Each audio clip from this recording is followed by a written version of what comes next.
Selanjutnya kita akan membahas fungsi FI. Untuk pengertiannya, fungsi FI merupakan fungsi yang digunakan untuk menghitung nilai investasi atau pinjaman di masa depan berdasarkan suku bunga tetap.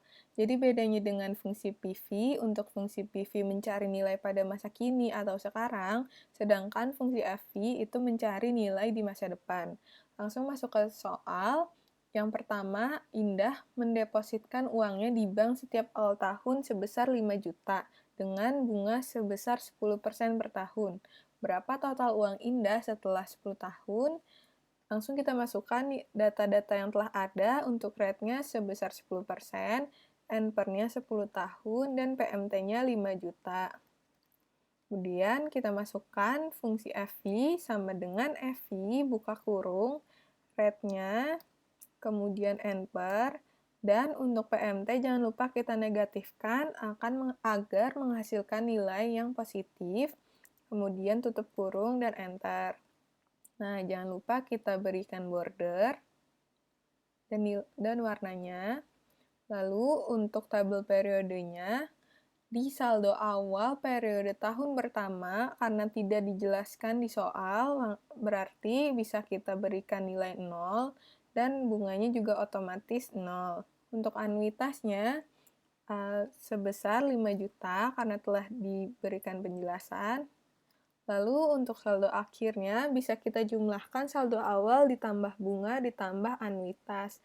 Atau simpelnya kita pakai fungsi sum sama dengan sum, buka kurung, kita blok dari saldo awal sampai anuitas, lalu tutup kurung. Kemudian saldo awal periode tahun kedua merupakan saldo akhir di tahun pertama. Jadi langsung kita masukkan selnya sama dengan F11. Kemudian untuk bunga merupakan perkalian dari rate dengan saldo awal. Jadi sama dengan rate-nya D5, jangan lupa kita berikan tanda dolar agar nanti bisa di-drag, kemudian dikalikan dengan saldo awal. Yang karena anuitasnya setiap tahun sama, kita bisa drag sampai periode ke-10. Kemudian untuk saldo akhir sama, kita jumlahkan dari saldo awal hingga anuitas, lalu enter. Nah, untuk saldo awal, karena dia pasti merupakan saldo akhir pada periode sebelumnya, maka bisa kita langsung drag, kemudian bunganya juga kita drag, kemudian kita drag lagi si saldo akhir, karena merupakan penjumlahan yang menggunakan fungsi yang sama. Nah, jika sudah, akan menghasilkan nilai yang sama dengan nilai FI-nya. Jangan lupa kita berikan border seperti ini dan warnanya.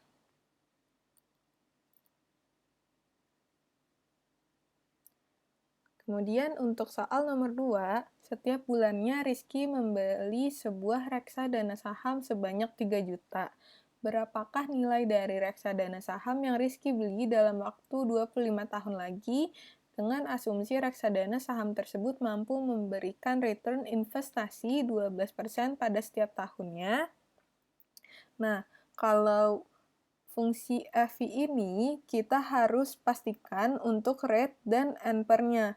Kalau kita lakuin pembayaran bulanan, maka rate-nya harus dibagikan dengan 12 atau 12 bulan dan NPR-nya dikalikan dengan 12. Jadi untuk bunganya kita masukkan karena dia 12%, berarti 0,12 dibagi dengan 12 yang akan menghasilkan nilai 1%. Kemudian NPR-nya tadi dalam kurun waktu 25 tahun, berarti 25 tahun dikalikan 12 sama dengan 25 dikali 12. Nah, berarti lama periodenya selama 300 bulan. Untuk jumlah pembayaran atau PMT-nya sama sebesar 3 juta. Nah, jadi berapa nilai FI-nya? Kita masukkan fungsi FI sama dengan FI, buka kurung, rate-nya, kemudian N per, dan jangan lupa PMT kita negatifkan dulu, lalu tutup kurung dan enter. Nah, jadi untuk nilai FI-nya sebesar 5 miliar sekian. Lalu untuk nilai saat ininya bisa langsung kita nolkan. Nah, seperti itu. Lalu jangan lupa kita berikan bordernya. Oke, sekian untuk soal FI.